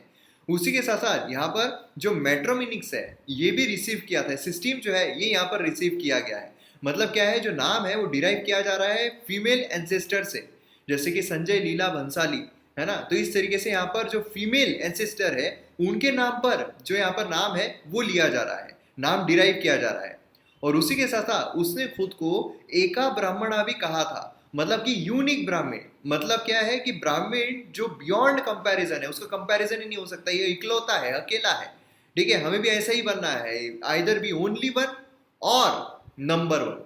तो इस तरीके से यहाँ पर ये ओनली वन है, ब्राह्मण जो है ये एक का ब्राह्मण है, यूनिक है, ये यहाँ पर हमें देखने को मिलता है। उसने ब्राह्मणिज्म जो है उसे काफी ज्यादा पेट्रोनाइज भी किया था, और जो बुद्धिस्ट है उसको डोनेशन जो है वो भी दिए थे। ऐसा नहीं कि यहाँ पर बुद्धिज्म जो उसको पूरा चलो चलो निकला, ऐसा यहाँ पर नहीं किया गया था। उसी के साथ साथ जो वर्ण सिस्टम है उसको उसने रिजिड बनाया था, मतलब यहाँ पर जो मिक्सिंग है वो उसने बंद कर दी थी, वर्ण सिस्टम जो है उसको रिस्टोर करने के लिए कि वह वर्ण सिस्टम यहाँ पर रहना चाहिए। फर्स्ट रूलर था जिसने पोर्ट्रेट टाइप ऑफ कॉइन जो है वो भी इश्यू किए थे। यहाँ पर आप पोर्ट्रेट टाइप ऑफ कॉइन जो होते हैं वो भी यहाँ पर इश्यू किए गए थे। उसी के साथ साथ काफी ज्यादा टैक्टिक्स जो है वो भी इसके द्वारा अपनाई गई थी। अगर हम यहाँ पर इस राजा की बात करते हैं, जैसे कि यहाँ पर लैंड डोनेशन जो है लेजिटिमाइज करने के लिए अथॉरिटी को, है ना, जो यहाँ पर सीजर होता है वो यहाँ पर लेने के लिए, जो पावर है वो अपने अंडर में लेने के लिए, डिप्लोमेटिक मीन्स, वॉर टैक्टिक्स, यहाँ पर कॉन्क्वेस्ट, ये सारी चीजें हमें देखने को मिली। अब ये सब जब चीजें हो रही है तो मैट्रिमोनियल अलायंस कहाँ से पीछे रहेगा, शादी करना, राजवाड़ा जो है वो अपने तावे में लेने के लिए, या फिर रजवाड़ा जो है उससे खतरा मिटाने के लिए, ये तो सदियों से परंपरा चलती आ रही है। तो यही चीज यहाँ पर भी इसने कर ली तो क्या गुनाह कर लिया साहब, है ना। तो ये चीज हमें यहाँ पर देखने को मिलती है। मतलब क्या है कि ये है, इसके साथ शादी कर लो, है ना, इसका जो किंगडम है इसके साथ शादी कर लो, मतलब सही हो जाएगा। तो हमें देखने को मिलता है वशिष्ठ पुत्र सतकर्णी जो है married to a daughter of Rudradaman, यहाँ पर शाखा रूलर जो है उसके तहत, जिससे कि अब यहाँ पर कोई हमें अटैक जो है वो नहीं होगा।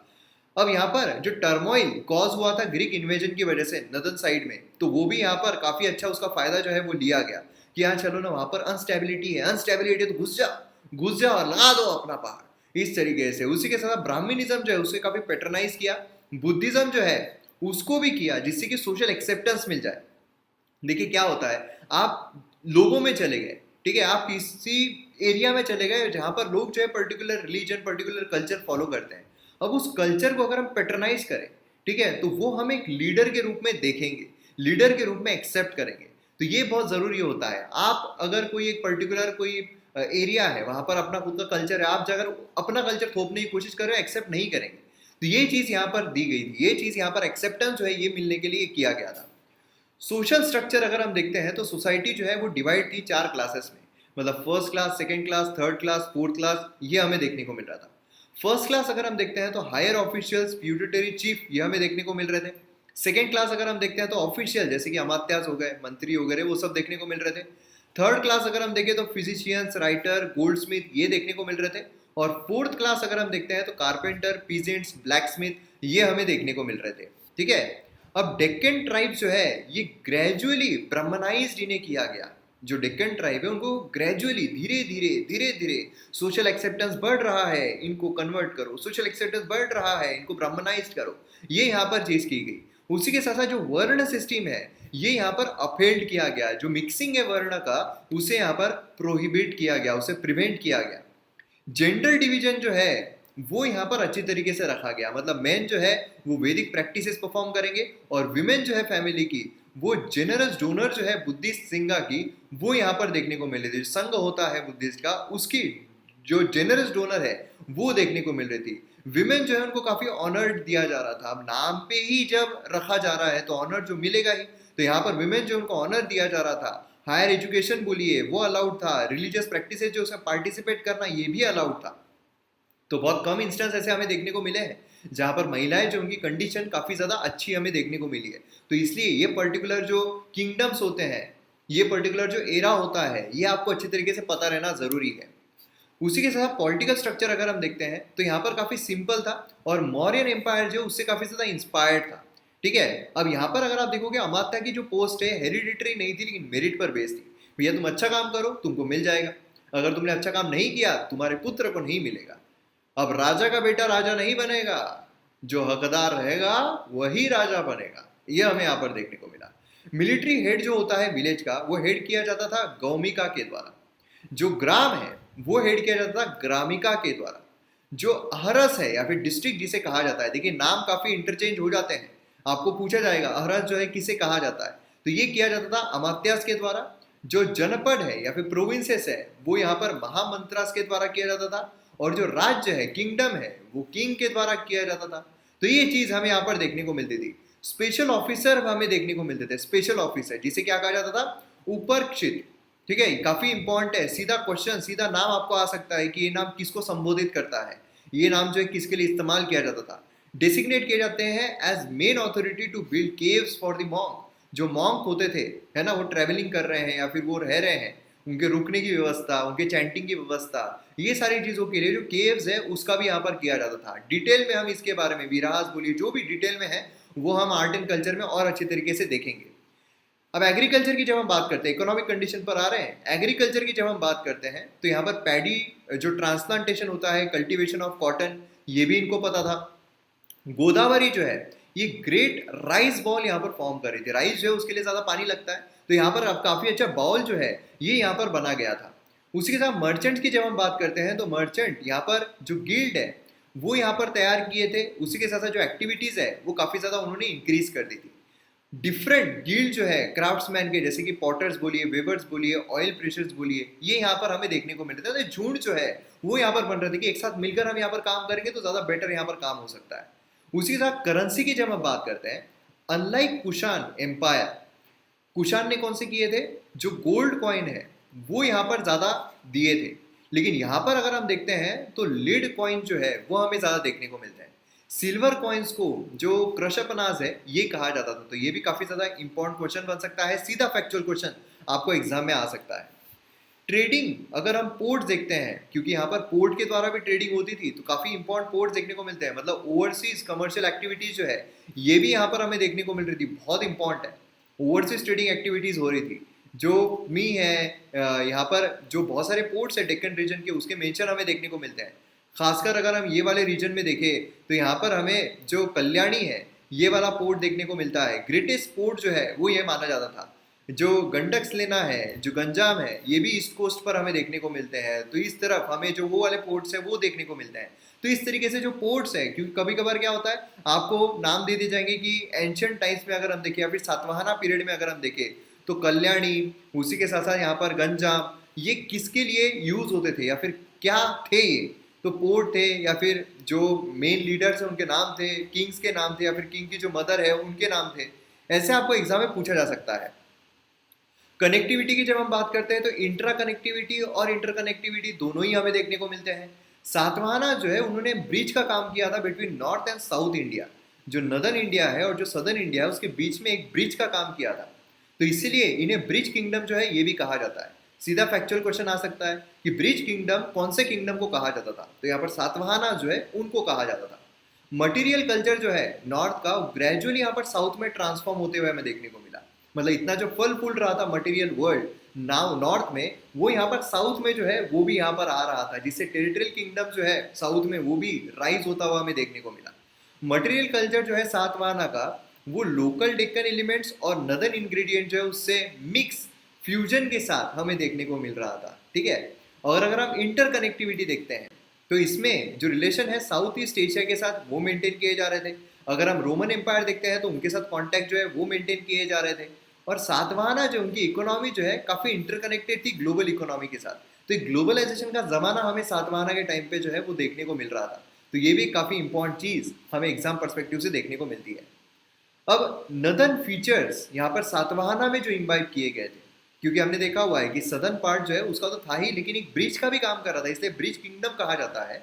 तो जो नदर्न पार्ट के जो भी चीज़ें हैं वो यहाँ पर सदर्न पार्ट में आ रही थी, तो जो फीचर्स है वो तो दिखाई देंगे ही, है ना, फीचर्स तो दिखाई देंगे ही। और वही चीज़ यहाँ पर देखने को मिल रही थी। यहाँ पर क्या है, जो मिनरल्स है मगध रीजन से, मगध रीजन कहाँ देखने को मिलता है, ऊपर साइड। तो जो मगध रीजन है, एक्सट्रैक्शन ऑफ मिनरल जो है उसका आर्ट यहाँ पर सीख लिया गया था। जो आयरन है उसे एक्सप्लॉइट किया जा रहा था। वरंगल रीजन जो है, जहाँ हमें तेलंगाना के पास देखने को मिलता है वरंगल रीजन, तो यहाँ पर गोल्ड जो है कोलार रीजन से वो हमें देखने को मिल रहा था। उसी के साथ साथ फायर बेक्ड ब्रिक्स यहाँ पर इस्तेमाल की जाती थी। बहुत इंपॉर्टेंट चीज़ है, सीधा क्वेश्चन आ सकता है। फायर बेक्ड ब्रिक्स यहाँ पर इस्तेमाल होते थे। ठीक है, यहाँ पर फ्लैट्स बोलिए, रूफ बोलिए, उसके लिए यहाँ पर इस्तेमाल जो है वो किए जाते थे। उसी के साथ साथ यहाँ पर फ्लैग जो है वो भी यहाँ पर हमें देखने को मिलते थे। जो फ्लैग बियरर्स होते हैं वो भी यहाँ पर हमें देखने को मिलते थे। ड्रेन जो है वो यहाँ पर अंडरग्राउंड हमें देखने को मिल रहे थे। मतलब समझ लीजिए, आपको याद आ रही होगी जो हड़प्पन सिविलाइजेशन है उसकी, है ना, इतना प्लान्ड उनका आर्किटेक्चर था हड़प्पन सिविलाइजेशन का। अगर हम देखें वो भी कवर्ड रहते थे, सब कुछ जो है नालियाँ सब अंदर से जा रही है, अंडरग्राउंड हमें देखने को मिल रहा है ना। तो इसी तरीके से यहाँ पर और आ भी गया लाइक इंडस वैली सिविलाइजेशन, है ना, ये चीज़ हमें देखने को मिल रही थी लीड वेस्ट वाटर सोक पिट्स में। उसी के साथ साथ यहाँ पर जो टैक्स फ्री लैंड ग्रांट्स है ये भी प्रोवाइड किए जा रहे थे। अब अगर हम जमीन की ग्रांट्स की बात करते हैं तो बुद्धिस्ट बोलिए, ब्राह्मण्स बोलिए, इनको यहाँ पर लैंड की ग्रांट दी जाती थी। ठीक है, अब यहाँ पर बुद्धिस्ट को क्यों दिया जाता था? बुद्धिस्ट को दिया जाता था क्योंकि वो पीस जो है वो प्रमोट कर रहे हैं, गुड कंडक्ट जो है वो प्रमोट कर रहे हैं, और जो अथॉरिटी है उसके लिए रिस्पेक्ट जो है वो इंस्टिल की जा रही है। ब्राह्मण्स अगर हम देखें तो जो वर्ण सिस्टम है उसका रूल जो है यहाँ पर इन्फोर्स किया जा रहा है। तो इसलिए यहाँ पर हमें जो लैंड ग्रांट है ये देखने को मिलती है। Earliest first tax free grant of India जो है वो इश्यू किया गया था सातवाहना एक्ट के द्वारा। उसको अग्रहरास कहा जाता है। बहुत इंपॉर्टेंट वर्ड है, बहुत ही इंपॉर्टेंट वर्ड है। सीधा आपको सकता है अग्रहरास जो है ये क्या है, या फिर अग्रहरास जो है ये हमें कौन से किंगडम के टाइम पर देखने को मिलता है, तो सातवाहना के टाइम पर देखने को मिलता है। और टैक्स फ्री ग्रांट जो है इंडिया को वो यहाँ पर देखने को मिलता है। मतलब क्या है, टैक्स फ्री विलेज, मतलब यह है कि not to be dug for salt, free from institutions, royal policies से। ठीक है, जो पुलिस है, सोल्जर्स है, और सभी यहाँ पर जो इम्यूनिटीज है वो एंजॉय कर रहे हैं, कोई भी रुकावट नहीं है, पूरे फ्री है, सारी इम्यूनिटीज उनको यहाँ पर मिल रही है। ठीक है, और यहाँ पर क्या है, ब्राह्मण जो है उनको यहाँ पर फेवर किया जा रहा था। यहाँ पर लैंड ग्रांट जो है बुद्धिस्ट को वो भी दी जा रही थी। तो इस तरीके से हमें यहाँ पर देखने को मिलता है। इसके कारण यहाँ पर दिए गए हैं, जिससे कि अगर आपको कारण भी पूछे जाए, रीजन भी पूछे जाए एग्जाम में, तो वो भी आपको पता रहे। कल्चरल सिग्निफिकेंस अगर हम देखते हैं तो नए विस्तार जो है बुद्धिस्ट आर्ट में वो यहाँ पर ओपन किए गए थे। उन्होंने बहुत सारे स्तूपास जो है वो बिल्ड किए, चैत्यास बिल्ड किए, विहारास बिल्ड किए। अब यहाँ पर चैत्यास विहारास की अगर हम बात करें तो वहाँ पर जो मॉन्क्स आते हैं वो प्रेयर्स करने के लिए, उनको रुकने के लिए, रहवास के लिए, है ना, कुछ अगर जा रहे हैं तो ट्रांजिशन में रुकने के लिए, थोड़ा आराम करने के लिए, तो ये सब हमें देखने को मिलता है। मोस्ट प्रोमिनेंट स्तूपा जो है वो अमरावती में। उसी के साथ साथ यहाँ पर जग्यापीठा जो है इसमें बहुत प्रोमिनेंट, अमरावती में बहुत प्रोमिनेंट। उसी के साथ साथ जो नगर चुनाकोंडा है वहाँ पर भी देखने को मिलता है। कॉइन जो है वो बायलिंगुअल लीजेंड थे। यहाँ पर अगर आप देखोगे प्रकृत और द्रविडियन लैंग्वेज में, मतलब इस साइड अगर हम देखेंगे तो प्रकृत में लिखा हुआ है, इस साइड अगर हम देखेंगे तो द्रविडियन में लिखा हुआ है। तो इसे बायलिंगुअल हमें देखने को मिलते थे।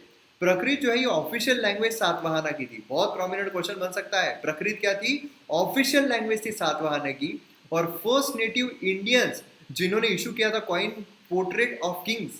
ठीक है, ये भी चीज काफी इंपॉर्टेंट है। पोर्ट्रेट ऑफ किंग्स मतलब राजा जो है उसका पोर्ट्रेट यहाँ पर हमें देखने को मिल रहा है। और यहाँ पर जो संस्कृत है, प्रकृत है, दोनों को यहाँ पर प्रमोट किया गया था। घाटा सब सी ऑफ इंडियन हला, बुक यहाँ पर हमें देखने को मिलती है पोएम्स की, ये लिखी गई थी प्रकृत में, और इसमें हमें टाइटल जो है कविराज का वो देखने को मिलता है। जैसे मैंने आपको कहा था कविराज जो है ये टाइटल यहाँ पर हमें देखने को मिलता है।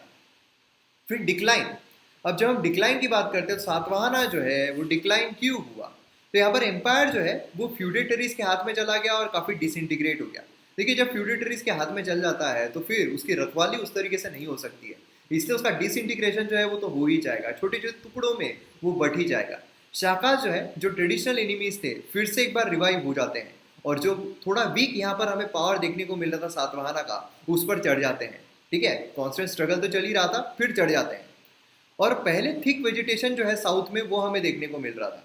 ठीक है, वो एक बैरियर क्रिएट कर रहा था कि कोई भी आने के लिए पहले घबराता था, इसलिए तो साउथ तक अगर मौर्यन एज भी देखें, हम मौर्यन एम्पायर भी देखें, वो भी इतना साउथ तक नहीं जा पाए, क्योंकि बहुत थिक वेजिटेशन हमें देखने को मिलता है, वहां तक पहुंचना काफी मुश्किल होता है।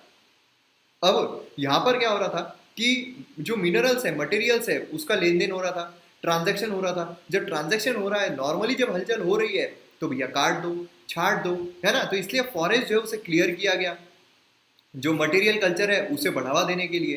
तो इससे क्या हुआ, जो नेचुरल बैरियर बना हुआ था वो यहाँ पर खत्म हो गया था। उसी के साथ साथ यहाँ पर इंटरनल मूवमेंट जो है फैसिलिटेट करने के लिए यहाँ पर ट्रेड, नए पावर जो है वो इमर्ज हो गए कि भैया ट्रेड करना है, यहाँ पर कुछ अच्छा करना है, चलिए यहाँ पर अच्छा इसके साथ ऐसा कर लेते। तो यहाँ पर क्या होता है, जब ट्रेडिंग बढ़ती है, जब इसका व्यवहार बढ़ता है, तो फिर दुश्मनी जो है वो भी बढ़ जाती है, और यही चीज़ हमें यहाँ पर देखने को मिली, जिसकी वजह से डिक्लाइन हमें देखने को मिला। मेंस पर्सपेक्टिव से बहुत इंपॉर्टेंट है कि क्यों डिक्लाइन हुआ है। सक्सेसर्स अगर हम देखते हैं सातवाहना के, तो फिर उसके बाद कई सारे हमें देखने को मिलते हैं। यहाँ पर आप देख सकते हो कितने सारे सक्सेसर जो है वो यहाँ पर निकल के आए, है ना। पलावास अगर हम देखें, यहाँ पर जो गुंटूर अगर हम देखें, वहाँ पर भी हमें देखने को मिलते हैं। फिर उसके बाद यहाँ पर चुटूस जो है वो हमें देखने को मिलते हैं। तो कई सारे यहाँ पर निकल कर आए। वेस्टर्न में अगर हम देखें, satraps, north western part of kingdom, ठीक है। उसी के साथ यहाँ पर अगर हम देखें चुतूस जो है वो हमें यहाँ पर देखने को मिले, यहाँ पर आप देख सकते हो। फिर अभिरथ जो है वेस्टर्न पार्ट ऑफ किंगडम में वो देखने को मिले, यहाँ पर अगर हम देखें अभिरा देखने को मिले। उसके बाद आंध्र अगर हम देखें तो कृष्णा गुंटूर रीजन में यहाँ पर हमें देखने को मिलते हैं। फिर उसके बाद पलावास जो है वो हमें ये वाले रीजन में जो है ये देखने को मिलते हैं। तो इसके बाद सक्सेसर इस तरीके से निकल कर आते हैं। तो ये भी आपको नाम जो है वो पता रहने चाहिए, कि कभी कभार क्या होता है, दिमाग जो है वो एग्जामिनर का फिर जाता है, तो कोई भी क्वेश्चन उसको जो दिखा वो डाल देता है। तो इसलिए ये भी चीज़ आपको पता रहना बहुत ज़रूरी है। की पॉइंट्स अगर हम यहाँ पर देखते हैं तो की पॉइंट्स में यहाँ पर सातवाहना कैपिटल जो है ये कई बार चेंज होती हुई हमें देखने को मिली है। मतलब यहाँ पर पैठन जो है वो तो आ ही रहा है ना। ये फोकल पॉइंट था ही इंडियन कल्चर एंड सिविलाइजेशन का। कैपिटल जो है इसमें अलग अलग भी देखने को मिली है, मतलब अमरावती जो है वो भी देखने को मिली है। फिर उसके बाद जो ये वाली है प्रतिस्तनपुरा, उसके बाद जो जुन्नर है पुणे में वो भी देखने को मिली है। तो इस तरीके से जो कैपिटल है वो भी चेंज होती रही है। कोटी लिंगाला ये अगर हम देखते हैं तो फर्स्ट कैपिटल जो है सातवाहना की ये मानी जाती है। तो एग्जाम पर्सपेक्टिव से काफी इंपॉर्टेंट है फर्स्ट कैपिटल के बारे में, ठीक है। और ये जो है सबमर्जेंस हुआ था due to back waters. Back waters जो है काफी ज्यादा हमें देखने को मिलते हैं। अगर आप सदर्न पार्ट में जाओगे तो बैक वाटर्स काफी फेमस है, ठीक है। तो ये हमें देखने को मिला है। तो ये भी चीज़ काफ़ी इंपॉर्टेंट है। उसका ट्रेड रिलेशन अगर हम देखें, उसका एक्विटेंस, मतलब जहाँ पर एस्केवेशन जो है उस दौरान बहुत सारे कॉइन्स जो है वो फाउंड किए गए हैं, जो कि ये बताता है कि उस टाइम पर ट्रेड जो है काफ़ी ज़्यादा फ्लरिश था। ट्रेड जो है काफ़ी बड़े पैमाने पर होता था, ठीक है। एविडेंसेस मिले हैं कि रोमन कॉइन्स जो है वो इंडिकेट करते थे कि सातवाहना की इकोनॉमी जो है ग्लोबल इकोनॉमी से कनेक्टेड थी, क्योंकि रोमन कॉइन दिख रहे हैं तो मतलब उनमें भी लेन देन होता था। तो बट ऑब्वियस है कि यहाँ पर ग्लोबल इकोनॉमी थी, ग्लोबलाइजेशन का ज़माना था, है ना। तो ये भी चीज़ हमें देखने को मिलती है। और उसी के साथ एक्सटेंसिव करेंसी सिस्टम जो है सातवाहना की, वो प्रूव करती है कि वो एक्सपर्ट थे गुड एडमिनिस्ट्रेशन सिस्टम में, अच्छी एडमिनिस्ट्रेशन सिस्टम चलाते थे। और अगर हम यहाँ पर मेट्रोनिमिक बोलते हैं, मतलब जो मदर है उनके नाम पर अगर बोलते हैं, तो ये मेथड थी जिसमें रूलर जो है मोर प्रिसाइसली यहाँ पर जो मदर है उनके नाम पर जाना जाता था। एज पॉलीगैमी जो है कॉमन थी रॉयल फैमिलीज में। अब इन्फ्लुएंस जो है लोकल मैट्रिमोनियल कस्टम्स का, इसके वजह से मैट्रिमोनिक जो है ये हमें यहाँ पर देखने को मिलता है, ठीक है। तो ये भी चीज़ काफ़ी ज़्यादा इंपॉर्टेंट है, क्यों, इसका कारण भी यहाँ पर दिया हुआ है। तो यहाँ पर हमारा ये जो थर्ड पार्ट है पोस्ट मौर्यन एम्पायर का, ये भी खत्म होता है। तो हमने सारे ही पर्सपेक्टिव पोस्ट मौर्यन एम्पायर के, सारे ही राजा पोस्ट मौर्यन एम्पायर के, सारी ही प्रैक्टिसेस पोस्ट मौर्यन एम्पायर की कवर कर ली है कॉम्प्रिहेंसिव तरीके से। तो अब नेक्स्ट वीडियो से हम गुप्ता पीरियड जो है, जो मोस्ट इंपॉर्टेंट माना जाता है गुप्ता पीरियड, उसे कवर करने की कोशिश करेंगे। तो मिलते हैं अगले वीडियो में। जय